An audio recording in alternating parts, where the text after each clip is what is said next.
is running ahead of the support for independence. But then why should you be worried? I mean, if you're in favour of one person in the Scottish Parliament, and I wouldn't go on too much longer, but surely the best way to do it is people demand it. Your essential position is totally valid. It really belies any sensible analysis. I think you're on quite dangerous ground there. I might be considering. When and why should I, or should the Liberal Democrats, should any party agree to a referendum? What should be the trigger? You know, whether it's a referendum on perhaps the death penalty, or on the abortion issue, on big issues of the day like Europe or the future of Scotland. When do you agree to a referendum? I've given you my explanation. You may have a different one, but I say that there should be referendums used sparingly on issues where the government of the day wants to see change and wants the extra moral authority given to that change on a really important issue by a positive vote from the people of that nation. And for me, the issue of the referendum on independence doesn't fit that, because I don't want to see independence, and 70% of people in Scotland voted for parties who don't want to see independence. You are the ex-government. I'm sorry, please move on to the next question.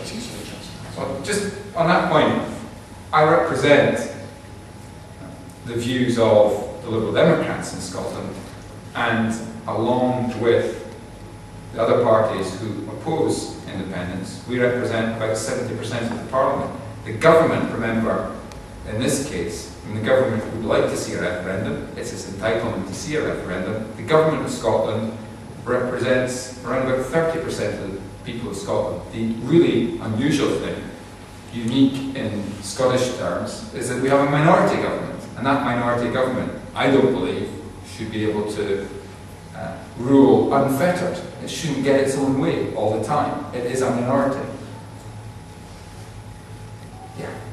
I've got a question about the state visit this week of King Abdullah. Vincent Cable and the Liberal Democrats have boycotted the banquet. There's no doubt that Saudi Arabia is a pretty horrific regime. They've got some pretty horrendous human rights abuses, but do you not think that a more effective way of confronting that would have been for Vincent Cable and for other people to have attended that meeting and to have grilled the King on these issues, rather than having a boycott, which to many people can appear quite tokenistic? The concern I would have is that the upper echelons of Saudi government in Riyadh are probably not going to be that concerned about Vincent Cable boycotting their meeting, whereas I think if he had actually attended the meeting with King Abdullah, he could have put these concerns, and I would have maybe had more confidence in people from the liberal parts of politics and from the centre-left in putting these concerns about human rights than perhaps I would have had with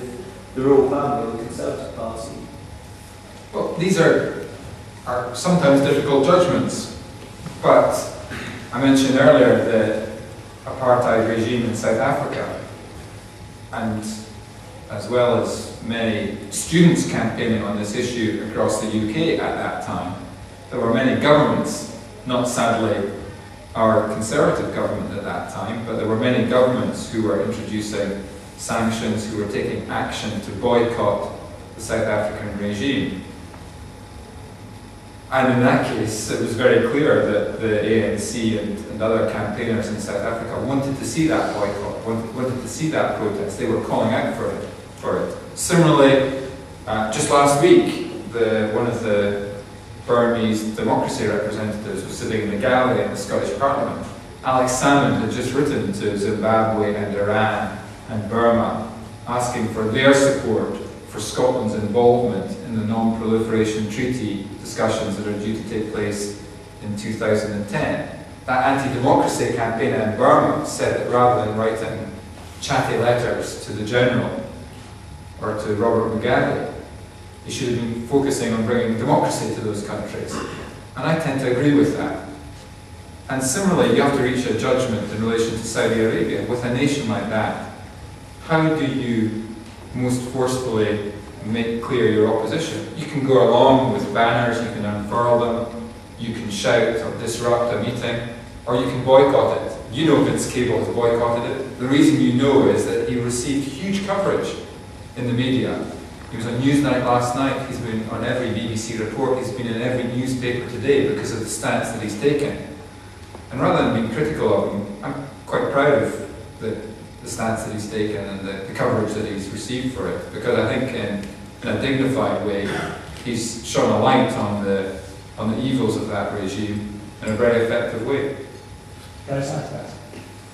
In his article in Independent yesterday, I think it was, Vince Cable was basically saying that yes, we should talk to Saudi Arabia, but no, we should not be conferring our highest diplomatic honour on that regime, which is what we're doing. We've invited the King on a state visit to Britain. We do that in 2 governments a year, and he doesn't want to take part in that, but not to talk to Saudi Arabia, which is really mad. Okay, the back. Thank you. If you're in support, Cheyenne, of redistribution of wealth, and the Conservatives and Labour have just changed theirs and up the limit to 1 million, what would you like to see as a policy which won't lose you too many votes, which will redistribute wealth? Well, as you know, we've made some, in some cases, quite controversial proposed changes to taxation policy that would tax some of the wealthier people in our society. We've proposed changes to green taxation to increase the green taxes, which have fallen as a percentage of taxation in this country under Conservative and Labour governments. And we would propose a 4p reduction in income tax to balance out the increased environmental taxes so that they were tax neutral. A very important, significant change we would make is to introduce a local income tax, to get rid of council tax and replace it with a fair system of local income tax. So scrapping council tax and introducing local income tax. And that, I believe, would make the system fairer. So a package of measures, a basket of measures that would lead to a situation in this country where the poor would be wealthier and the wealthiest would be slightly poorer. And I think one of the greatest criticisms I've got of the current Labour government after 10 years and more now in power, one of the reasons I got involved in politics was that under Thatcher and the Conservative regime, the rich got richer and the poor got poorer. I can remember when Gordon Brown made speeches on that theme, rather than inviting Margaret Thatcher out to number 10 for cups of tea, he was crusading against the iniquities of the Conservative government and the fact that the rich got richer and the poor got poorer. Yet, after 10 years of Labour, the rich have got even richer and the poor have got even poorer. Yeah? In your speech, you talked about engaging young people in politics and in their own future. I was just wondering why it was that, in 8 years of coalition government with the Left and Labour, that you and your party didn't push for the vote for 16-year-olds. And further on into that, why don't you supporting the SNP now in reducing the voting age? Perhaps get that devolved to the Scottish Government. Why not allow the 16-year-olds who are coming up in 2007, 2008, 2009, 2010 to vote on their future, for Scotland's future, in a referendum on independence of Scotland? Well, at the risk of boring everyone, I will not go back over the referendum question, but on the issue of the voting age, you hit the nail on the head. The Scottish Parliament is wrong in my view, because I think the Scottish Parliament should have control over its own voting system, its elections. I think some of the debacle that happened in the elections would not have happened if the Scottish Parliament had sole responsibility for the elections.